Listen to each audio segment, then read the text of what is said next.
Hello viewers, আশা করি সকলে ভালো আছেন। হাতে সময় খুবই কম থাকলে বানাতে পারেন একদমই ইউনিক নতুন ধরনের এই নিরামিষ পদ। নিরামিষ দিনের জন্য বা উৎসব পার্বণে এবার থেকে নিরামিষ রান্নাতেও নতুনত্ব আনতে পারবেন আজকের এই পদটি দিয়ে। নমস্কার, আমি মৌ। আপনারা দেখছেন মৌয়ের সাথে রান্নাবান্না। রেসিপিটি ভালো লাগলে লাইক দিয়ে শেয়ার করে দেবেন। আরও নতুন নতুন রেসিপি প্রতিদিন পাওয়ার জন্য আমার চ্যানেলটি সাবস্ক্রাইব করে রাখুন। 250 গ্রাম পনির আছে। এরকম বেশ বড় বড় সাইজ করে কেটে নিতে হবে, এতে রান্নাটা দেখতেও বেশ সুন্দর হবে। পনিরের পিসগুলোকে ম্যারিনেট করার জন্য দিয়ে দিলাম 1 চামচ গোলমরিচ গুঁড়ো, আধা চা চামচ হলুদ গুঁড়ো আর আধা চা চামচ লবণ।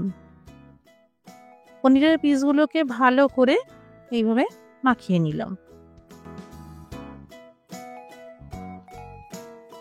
মিক্সার গ্রাইন্ডারে দিয়ে দিলাম 3 চামচ সাদা তিল, এরই সাথে 4টে কাজু বাদাম না থাকলে পোস্ত দিতে পারেন। 3 চামচ গুঁড়ো দুধ দিয়ে দিলাম।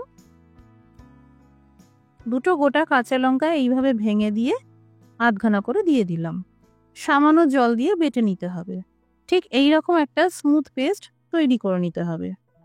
এই রান্নাটা আমি বেশি তেলে করি, আপনারা ব্যক্তিগত প্রয়োজনে তেলের পরিমাণটা কমাতে পারেন। গোটা ফোড়নে ভেজে নিলাম 1 চামচ আস্ত জিরে, 1 চামচ আস্ত মৌরি, একটা শুকনো আস্ত লঙ্কা। এবার ভেজে নিচ্ছি 1 মুঠো কিশমিশ। এটা পুরোপুরি অপশনাল, তবে দিলে খেতে ভালো লাগবে। এই রান্নাটা আগাগোড়াই কম আঁচে করতে হবে, না হলে এই সব উপকরণ পুড়ে যেতে পারে। বেশ 3 থেকে 4 মিনিট মতন ভেজে নেওয়ার পর দেখুন কিশমিশগুলো কিরকম বলের মতন ফুলে গেছে। খেয়াল রাখবেন একটা কিশমিশও যেন পুড়ে না যায়। এবার এই যে তিল আর কাজুর পেস্টটা তৈরি করেছিলাম দিয়ে দিলাম, আর তিল কাজুর পেস্ট যে পাত্রে ছিল সেই পাত্রে লেগে থাকা মশলাটাও ধুয়ে দিয়ে দিলাম। কালারের জন্য এখানে আমি হলুদ গুঁড়োর ব্যবহার করেছি, আধা চামচ মতন দিয়ে দিলাম।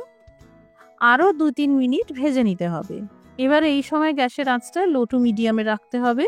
দিয়ে দিলাম স্বাদ মতন লবণ, আবারও ভালো করে মিশিয়ে নিয়ে আরও 2 মিনিট ভেজে নিলাম। এবার দিয়ে দিলাম আধা গ্লাসের থেকে একটু বেশি পরিমাণে গরম জল। এবার এই পনিরের পিসগুলোকেও দিয়ে দিলাম। এখানে পনিরের পিসগুলোকে আলাদা করে ভাজার কোনো প্রয়োজন নেই। গোটা 2টো কাঁচা লঙ্কা দিয়ে দিলাম। এতে ঝাল হবে না, কিন্তু কাঁচা লঙ্কার একটা সুন্দর গন্ধ আসবে। এবার একদম কম আঁচে করে জাস্ট 3 থেকে 4 মিনিট ঢেকে রান্না করব। এই দেখুন এইরকম ঘনত্বের গ্রেভি রাখলাম।